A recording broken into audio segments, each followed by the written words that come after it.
प्रणाम दोस्तों, श्री शिवाय नमस्तुभ्यम। और दोस्तों, आप सभी को चैत्र नवरात्रि की हार्दिक शुभकामनाएं।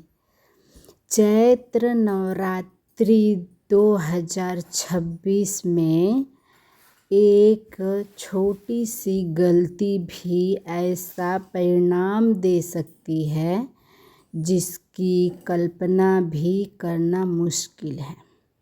बहुत से लोग नवरात्रि में व्रत तो रखते हैं, पूजा भी करते हैं, लेकिन अनजाने में कैसी भूल करते हैं जो माता रानी को प्रसन्न करने के बजाय उन्हें क्रोधित कर देती है।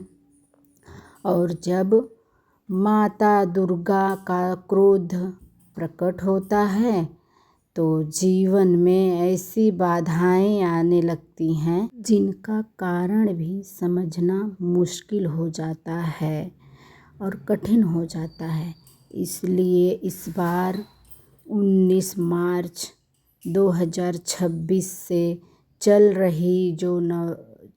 रही नवरात्रि में एक बात हमेशा याद रखिए, व्रत रखते समय कुछ फल और कुछ सब्जियां ऐसी होती हैं जिन्हें शास्त्रों में वर्जित बताया गया है।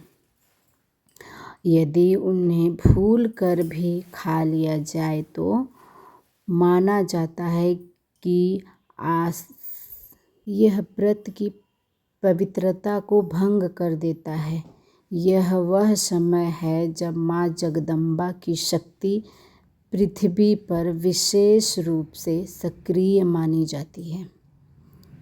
इन नवरात्रों में की गई साधना, भक्ति और संयम मनुष्य के जीवन की दिशा बदल सकती है। लेकिन यही 9 दिन अगर लापरवाही या अज्ञानता में बिताए जाएं तो वह शुभ अवसर भी निष्फल हो सकता है। शास्त्रों में कहा गया है, जब घर में पवित्रता, संयम और श्रद्धा रहती है, वहाँ माता लक्ष्मी का स्थायी निवास होता है। लेकिन जहाँ नियमों की अनदेखी होती है, वहाँ से समृद्धि धीरे धीरे दूर चली जाती है और जीवन में अनचाही परेशानियाँ बढ़ने लगती हैं। इसलिए दोस्तों, इस बार की चैत्र नवरात्रि को साधारण मत समझिए, क्योंकि यही वह पावन समय है जब ब्रह्मांड की रचना का आरंभ हुआ था। पौराणिक कथाओं के अनुसार जब संपूर्ण सृष्टि अंधकार में डूबी हुई थी और चारों ओर शून्य ही शून्य था, तब ब्रह्मा जी ने आदि शक्ति माँ दुर्गा की कठोर तपस्या की। माता ने प्रसन्न होकर उन्हें सृष्टि निर्माण की दिव्य शक्ति प्रदान की। कहा जाता है कि जिस दिन ब्रह्मा जी ने सृष्टि की रचना प्रारंभ की, वह दिन कोई और नहीं बल्कि चैत्र मास के शुक्ल पक्ष की प्रतिपदा थी। इसी कारण यह दिन हिंदू नव वर्ष की शुरुआत भी माना जाता है। यही कारण है कि चैत्र नवरात्रि को केवल एक धार्मिक पर्व नहीं, बल्कि सृष्टि की नवजन्म का उत्सव कहा गया है।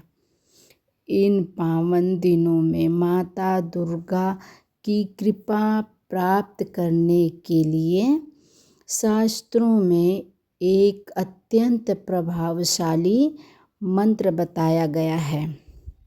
कहा जाता है कि जो व्यक्ति इस श्रद्धा से इस मंत्र का जप करता है, उसके जीवन से अनेक बाधाएं दूर होने लगती हैं। वह पवित्र श्लोक है, या देवी सर्वभूतेषु शिवशक्तिरूपेण संस्थिता नमस्तस्यै नमस्तस्यै नमस्तस्यै नमो नमः। इस मंत्र का अर्थ है, जो देवी समस्त प्राणियों में शक्ति के रूप में विराजमान है, उन्हें बार बार नमस्कार है। लेकिन आगे जानना अत्यंत आवश्यक है दोस्तों आप सबको, नवरात्रि के व्रत में कौन कौन से फल और 5 ऐसी सब्जियां हैं जो भूल कर भी खाना नहीं चाहिए, क्योंकि यही वह छोटी सी गलती है जो व्रत की पवित्रता को भंग कर देती है। इस बार चैत्र नवरात्रि की शुरुआत 19 मार्च से 2026 से हो रही है और इसका समापन महानवमी दशमी के साथ होगा। इस बार माता रानी की सवारी किस सवारी पर आ रही हैं और किस सवारी से प्रस्थान कर रही हैं, यह जानना भी बहुत ज़रूरी है दोस्तों। शास्त्रों के अनुसार दिन के हिसाब से माता रानी की सवारी तय होती है। इस बार माता रानी पालकी पर सवार होकर आ रही हैं और उनका प्रस्थान हाथी पर होगा।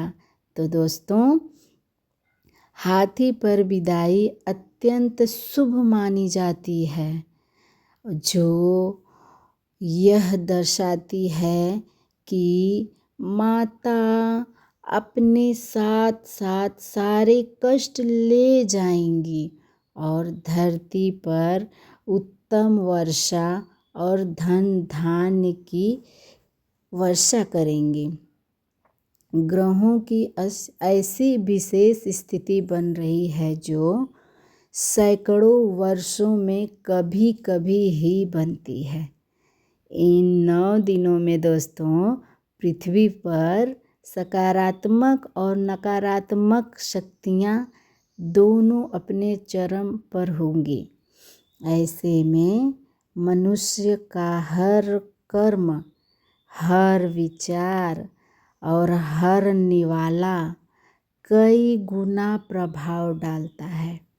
यह मत सोचिए दोस्तों कि केवल कलश स्थापना कर देने से या मंदिर जाकर ज्योत जला देने से सब कुछ ठीक हो जाएगा। पूजा भी फल देती है। जब जीवन में हर छोटी प्रक्रिया शुद्ध हो और उसमें सबसे महत्वपूर्ण है भोजन। शास्त्र कहते हैं कि जैसा अन्न वैसा मन और जैसा मन वैसा भाव और वैसा भाग्य। दोस्तों बहुत बहुत धन्यवाद। लाइक, सब्सक्राइब, शेयर करिए। Thank you for watching.